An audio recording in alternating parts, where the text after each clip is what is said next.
What's going on? Welcome back to another exciting episode of Deck Productions. Today I got Adam with us, and last week he brought us SS4 Bardock, which is a deck we hadn't seen since Zenkai stuff, at least at our locals, since Zenkai Z-Deck stuff has been here. So we got it today. Hopefully you enjoy it, and like always, there's buttons, there's links, go to them. All right, Adam, your deck. All right, Bardock.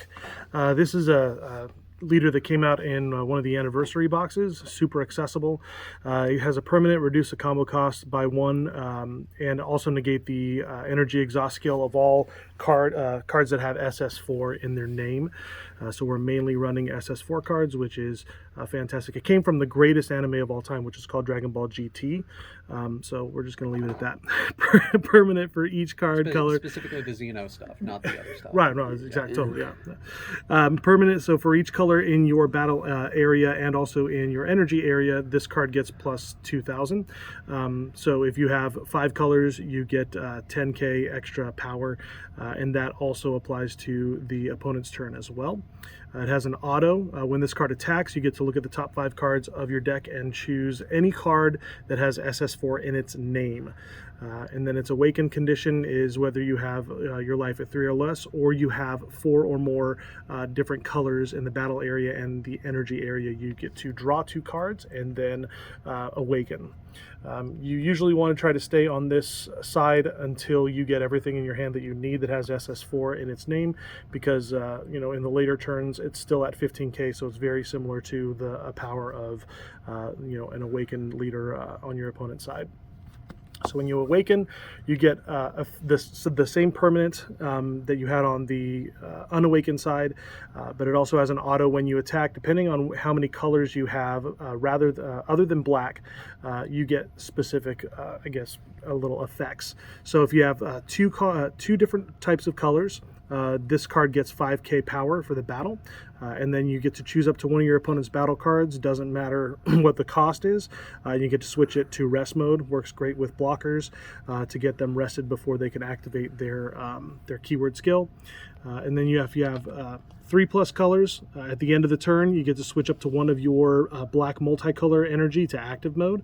And then also for 4 colors, you get to draw a card and also get to choose one of your opponent's unison cards and remove a marker from it. Unisons aren't super prevalent as of right now, but you know, it's great for those that do still play the unisons. So for the main deck, these first sets of cards actually get different effects when they go into your energy or when they get played. So this first one is your blue energy. Really what we use this for is for the on play in the energy, which is you get to pull a card at random from your opponent's hand and get to put it at the bottom of their deck, and they get to draw a new card. Can't tell you how many times I've pulled negates out of people's hands randomly, SCRs. It's a great card, so we run that at 4 of. Also, if you play it for the 2, it's a 16k critical. Nobody likes critical, so the yellow card that we go for, it allows us to negate the skills of a battle card that has, I believe it's 4 or less, which is great for trying to kind of keep them from using their combo pieces. We also have 4 of the Gohans. This Gohan will allow you to rip a marker off of a unison if the unison has 3 or more markers on it. So we run that at 4 of. We run the SS4 Bardock at 3 because we have other red and black cards that will allow us to get the charge that we need. So we don't really need 4 of those, in my opinion. The effect on this card is when you put it into your energy, you get to minus something 2k for every single color that you have in your energy. So sometimes you can neg something by 10k, get rid of some of those smaller battle cards that are, you know, maybe have ongoing effects that don't necessarily attack and they just sit on the board for an obscene amount of time. So those are our energy targets. We do also have a couple of other options for our multicolor cards. These cards here, you can, when you combo with them, you can pay a black and they will actually get played after the combo phase in rest mode on the board. And then if you pay another black, you can send it to the warp and play a 2-cost multicolor card from your hand. So you can get either the Gohan double striker out, the Vegeta critical out, great ways to try to, kind of cheat those out so you don't have to pay 2 for them. So those. This Sun Gohan is a great negate for this deck. A lot of decks are now going more toward mono colored, I guess, practices. So when you negate the card, or when you negate the attack, you get to play this card, and if you discard a card, they can only attack X more times for the turn, where X is the number of colors that they have in their energy, and that's with battle cards and unison cards. So it's a great way to kind of floodgate them from attacking too many times if they have a wide board. It's great against yellow. We also have SS4 Bardock. This is your counter play. It acts a lot like Denial of Hope. If you're old school, a lot of these cards, they get their on-play autos. So this one here, you can play it, and if the card being played has 20k or less, it gets put into the owner's drop area instead. And this card, as well as the Gohan, you can play them for 1. This one requires you to take a life, but it's well worth it if you're getting them to not be able to play something that they need to get some effects off. A great addition, in my opinion, to this deck is this SS4 Gogeta. And remember, all of these cards that we've talked about so far are searchable off the top with your leader's Unawakened side. This particular card, Bancroft was very kind enough to remind me of some extra effects on this one. So when you play this card, not only do you get to neg the power of battle cards on your opponent's side, but you also get a 5k boost to your leader until the your next main phase, which allows you to run all the way through your opponent's turn, which is a great addition. And it's a 30k double striker, and you can also use, because you get a 1 combo reduction from your leader, you can actually combo this off for free. So it's a free 10k combo as well. We do run a unison because we like to draw cards. Drawing cards often saves games, and so we run the SS4 Bardock. This one is a +1. You get to draw a card. Very simple. We don't use a spirit boost on it. We do on occasion use the second auto, the -2 on this, which is an activate main, and until the start of your opponent's next turn, they can't attack with battle cards unless they choose 1 card in their hand and they send it to their warp each time. So it's a great way to dissuade them from attacking too many times. One of the big boss monsters that I play is the 10 cost Gogeta. A lot of people like to play the Thwarting the Dark Empire. I find more value in this one because of the effects that you have on the on-play. Depending on which card colors you have in your energy, you get different effects.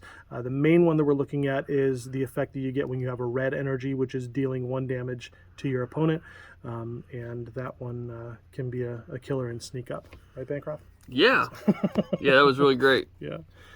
We do play, because we do see the value in SS4 Gogeta, Thwarting the Dark Empire. This is a great card as well. Fantastic tech option. I do run it at 1. I have a sideboard with 1 as well, in case I think that I'm going to need it, depending on the matchup. But this is a great option. And if you have that over the 10 cost, don't be sad. It'll probably be all right. The SS4's Call we run at 3. It is searchable off of the leader. It does allow you to look at the top 3 cards of your deck and pull either 1 or 2 SS4 named cards and put them into your hand. If you just take 1, it's fine. You can just go ahead and put it right in your hand. If you take 2, you have to put 1 from your hand into the bottom of your deck. Great way to try to find all those combo pieces that we were talking about. The super combo that we run for the deck is going to be Super Saiyan Vegeta. This is, bottom deck, draw 2, very common. We do run, as another tech option, we don't have a whole lot of negates, just those 3 Gohans, so I do run Topo. It only requires 1 red energy, so even though we have all the different colors of energy in our energy area, we can always afford to have 1 red energy, especially at the end of our turn when we can restand from our leader's effect. Another card that I wasn't running originally, and then I ran it and I started reading the Gospel of Master Roshi. This card is fantastic in this particular deck. When you combo with it, you can basically pull one of the energies that you have from your energy area and then play that energy and get that effect again. And it's not a limit one. You can do it as many times as you have these in your combo area, so it works out great. So definitely run it. I run it at 4. I wouldn't run it at any less. Another tech option, possibly early game SS3 Gogeta thwarting the Dark Empire. It's just a really good card, limited to 1 for a reason. I do run Vegeta Strength of Legends. It's not unusual for you to have red, blue, green, and yellow in your energy. In fact, it's a must. So being able to play this down, and then it is dual attack, double strike, and you can draw a card every time that you attack. So it's, you get to draw 2 cards just off of this. It's a big 30k beater. So that's another one. You got to run the Champa.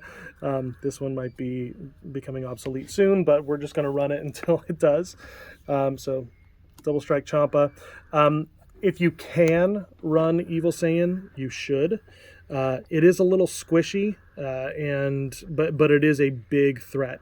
It's got a wall of text. Anytime something has a wall of text, it's probably dangerous. But it also doesn't have barrier, so it instantly becomes a heavy target for removal. So just be careful with it. All of these cards, if you were to go, just go out and get them normal, including this SCR, would be about $100. So if you're looking for a budget option, this is going to be great for you. This is probably the best deck for this Unison. Well, the reason that we run this one is, once again, we've got the 4 different colors. It's a great effect to be able to close out the game. So, and that's it. Z-Deck. Oh, I do have a Z-Deck. You're right. Okay. So, Z-Deck. So we don't want to spend a whole lot of energy on these cards. So the Z-Decks cards that we're running are going to have lower cost in your specified colored areas. So we have one SS4 Son Goku. We have the Rush Attack Super Saiyan Blue Vegeta, because they're just great cards.